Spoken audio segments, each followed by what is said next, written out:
ham aytadi, agar sen mani pulimga, mani obro'yimga, shunga agar kibrlanayotgan bo'lsang, joyini ko'rsataman degan joyi ham bo'lgan. Instagramga ashula qo'yay, men qiziq emas odamlarga. Kim bilandir urishay, million prosmotr bo'ladi. Inson zotiga xarakter sotishyapti-ya, xarakter sotilyapti hozir. O'zing pul berasan, seni shu xarakterga ishontirib qo'yish uchun. Ijtimoiy tarmoqlarda o'zingiz fikrlaringizni aytib chiqish. Kimga qiziq? San'atkormisiz? Pожалуйста, mikrofonni qo'lingizga olinglar, ishlayingizni ayting. Sizlar yozuvchimisizlar, buni sizlar yozsanglar bo'ladi bir narsalarni. Sizlar o'rtada turadigan Basanga ko'prik. Lekin bizga ham qiziq emas. Buni tushunib turamiz hozirgi kunda. Qiziq emas deysiz, lekin kimdir jamiyat shunaqa harakat qilaverishimiz kerak, tashlab yubormasdan. Qizaloqlarimning otasi yoki o'g'limning otasi degan gaplar gapirilishi uchun vaqt kerakmi? Meron. Kulminatsiyami mayli. Men bitta narsani aytib o'tmoqchiman. Birinchi turmush o'rtog'im olamdan o'tgan. Lekin o'zini hayoti yaxshi bo'lsa, xudoga shukr.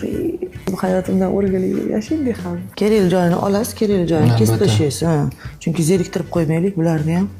Bular ham bir intervyu ko'raman deb, intriga ko'raman deb kelganda